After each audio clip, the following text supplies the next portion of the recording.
Une fois n'est pas coutume, l'Algérie s'est invitée dans le débat politique français et cette fois-ci, le débat qui anime la classe politique française, c'est les accords de 1968 entre l'Algérie et la France.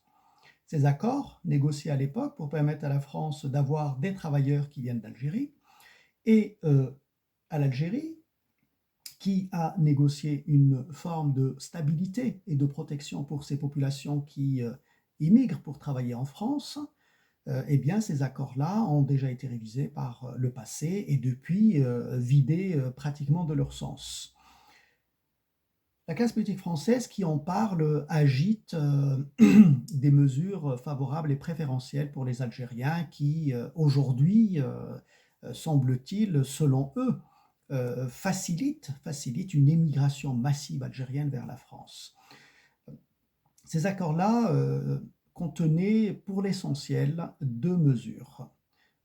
Un, le regroupement familial et deux, le certificat de résidence de 10 ans. Le regroupement familial est depuis un certain nombre d'arrêts de cours internationaux des droits de l'homme est la règle en France pour d'autres nationalités afin que les immigrés ne soient pas isolés de leur famille. Deuxièmement, le certificat de résidence, eh bien, depuis a été généralisé à d'autres nationalités qui sont représentées dans l'immigration ici en France. Et ce certificat de résidence n'a plus de sens. D'ailleurs, dans les accords de 1968, il n'y avait pas de mesures préférentielles, par exemple, pour les étudiants, parce qu'il ne s'agissait pas de faire venir des étudiants à l'époque pour étudier en France, mais plutôt des travailleurs. Et c'est la raison pour laquelle aujourd'hui, les Algériens, les étudiants algériens, sont bien moins lotis que les autres étudiants qui sont en France.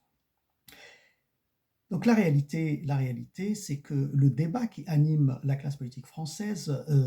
ne porte pas tant en réalité sur ces accords de 1968, mais c'est une opportunité supplémentaire de taper sur les Algériens de manière particulière, spécifique, et sur l'Algérie. Et, et cela est à la limite considéré comme étant déjà vu de la part de l'extrême droite, mais aussi par la droite représentée par les républicains qui,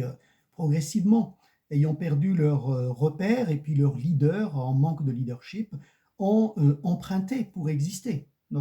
uniquement pour exister, ont emprunté les éléments de langage de l'extrême droite. Ce qui pose question aujourd'hui, c'est le fait que des personnalités, une personnalité politique de haut rang qui a déjà exercé des responsabilités, de hautes responsabilités au sein de l'État français, euh,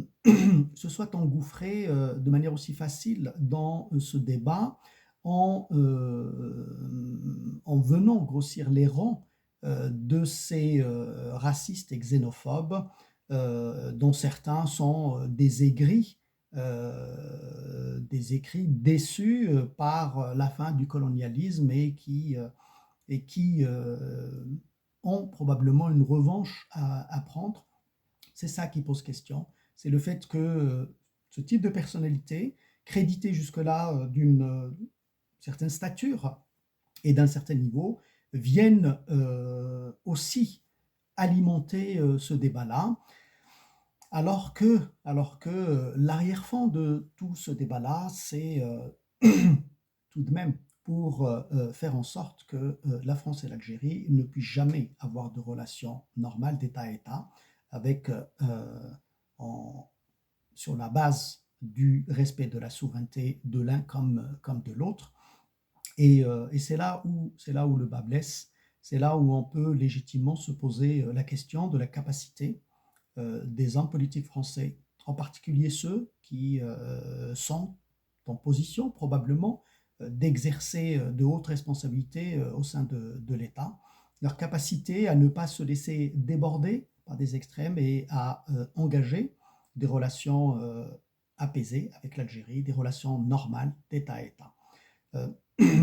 c'est là que se pose la question réelle de ce débat, cet énième débat qui agite cette classe politique française.